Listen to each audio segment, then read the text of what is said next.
大家好，歡迎收睇今集嘅緣來緣去問問事。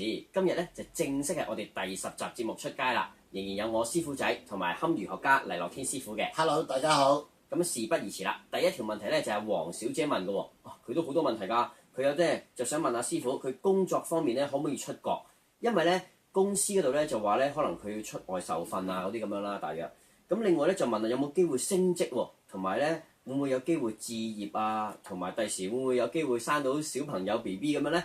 同埋佢嘅財運又會點咧？師傅。好啦，睇翻阿黃小姐嘅命格，佢係屬甲木生喺5月嘅。我哋呢條命我哋叫做食傷生財格。咁其實呢條命咧貴人會比較少啲啦，要靠自己嘅揾錢能力好足夠。好啦，睇翻佢問個問題，佢話公司之前話可能會調派去外國做嘢咁。其實我睇翻今年咧，其實佢真係冇驛馬咯，可能要墮馬。墮馬嘅意思即係可能出唔到去嚇。咁有冇機會升職？其實佢8月有個機會升職嘅嚇，留意下8月新歷嘅8月，即係8月8號打後咧，佢會有機會升職。同埋佢話會唔會今年能唔能夠置業？咁睇翻個年尾咧，年尾其實都幾大機會咧，會置業買樓咁。咁要幾時生 BB 咧？咁我睇佢，因為佢而家行緊呢個22歲，我哋叫做劫財運。行到32歲個比肩運咧，應該係生 B 個年份啦，即係嗰個大運會有 BB 嘅。放心啦，就唔使話咁擔心嘅。32歲打後咧，都係如果要生 B。但係如果你話揾錢其實可以，因為點解咧？佢其實呢條命咧揾錢能力好足夠。即係我哋就可以叫做一生都唔受錢嘅，其實可以講呢條命咧，係好勤力添，仲係好勤力嘅呢條命。好喎，好喎。又聰明啦，叫做可以咁講。咁樣啦。哦，明白啦，黃小姐，希望幫到你啊！咁我哋睇下下一個問題先，就係阿黃小姐問嘅喎，佢就想知道咧佢嘅未來嘅財運啊同埋姻緣嘅問題喎，師傅。係啦，睇下阿黃小姐，原來佢係屬丙火日主嘅，咁就生喺個酉月啦。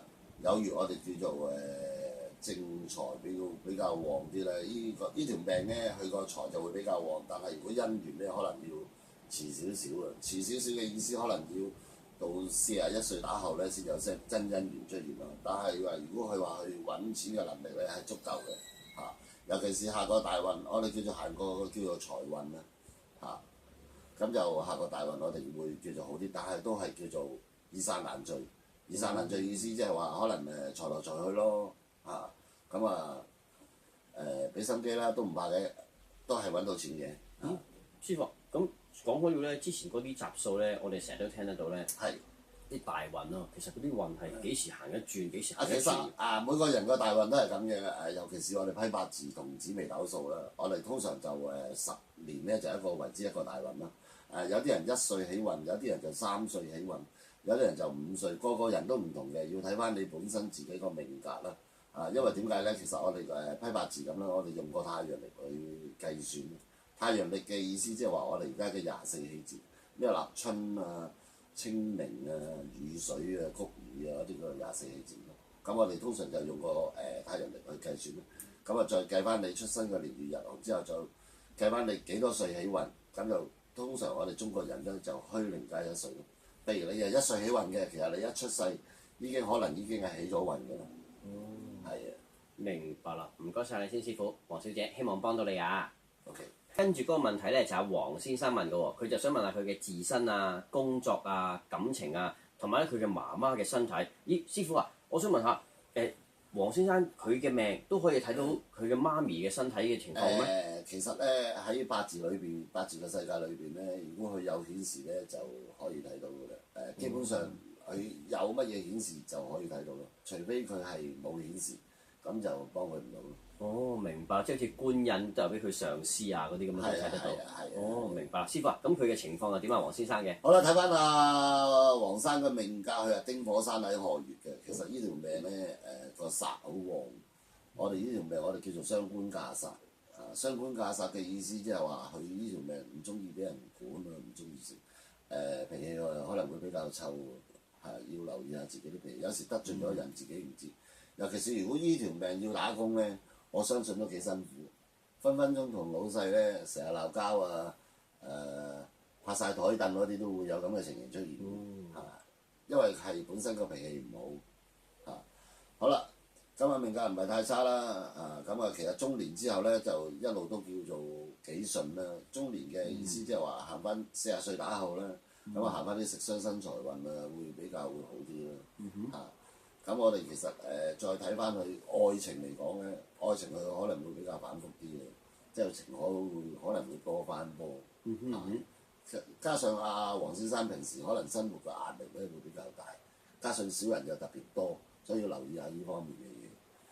好啦，睇翻佢媽媽身體，其實媽媽身體咧呢幾年要留意下啦，因為呢幾年可能媽媽嘅身體會比較差少少，真係要留意下，尤其是今年同出年呢2年會比較反覆少少，但係都唔係咁大問題，放心啦。係。哦，明白啦，黃先生，希望幫到你啊！如果擔心媽咪身體咧，或者可以媽咪咧都填啲資料俾我哋，問下師傅睇下可唔可以幫到你啊，好冇？大家好，今集咧呢個風水命理冷知識咧，就由黎樂天師傅咧講下咩叫印星喎。師傅，我都想知其實印星係咩嚟㗎？其實喺命理學上面咧，印星就代表乜嘢咧？代表我哋嘅媽媽啦，醫生啦，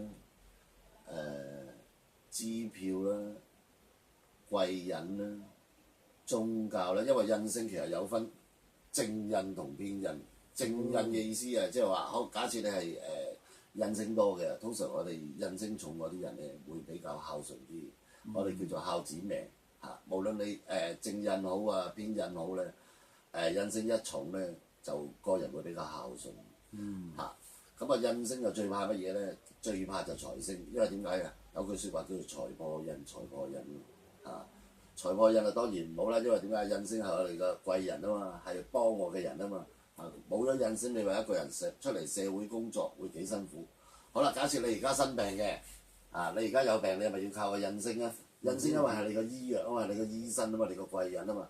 好啦，突然間行個財嘅流年，財破印嘅，咁係咪個醫生幫你唔到啊？咁你會唔會好辛苦啊？我1年啊，或者我1-2年你會好辛苦啊？因為冇咗個印星出嚟啊嘛，係咪？因為要靠自己啊嘛，咁你個病情咪會好反覆咯。好啦。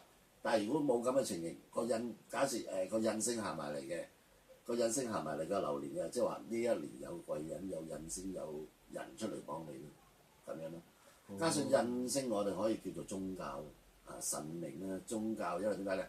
通常正印咧，我哋就係嗰啲大教。咩叫大教啊？我哋講緊嘅基督教啊、天主教或者佛教，我哋叫做正統嘅宗教。如果偏印重啊或者偏印嗰啲人咧，偏印就等於係乜嘢咧？就話好啦，我信嘅係其他嘅教。咩叫其他嘅教啊？可能啲細少少嘅教啊。咩叫細少少教咧？好似我哋而家譬如密宗啊、六壬啊，嗰啲係咪啊？嗰啲係另類啲嘅教咯，即係冇咁正統嘅教咯。或者再其他嗰啲啊，好似日本嗰啲有好多啲教仔啊，我哋唔出名嘅咁啊。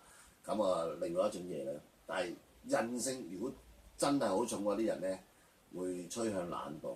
懶惰意思即係話唔係咁肯做，因為點解？印星重咧就會製找咗個食相，形成咗你係唔係咁想去做嘢，個人會懶散，所以印星重亦都未必係一個好嘢。所以其實一個命格嚟講，我哋叫做五行要平沖。咩叫平沖啊？金木水火土最好樣樣有啲。但係都好難㗎，因為點解咧？其實你八字就係批八字就係啲8個字嘛，年月日時就係8個字，其實都好難會攞到個平沖。但係有啲人啲命會生得好靚㗎嘛，咁樣咯。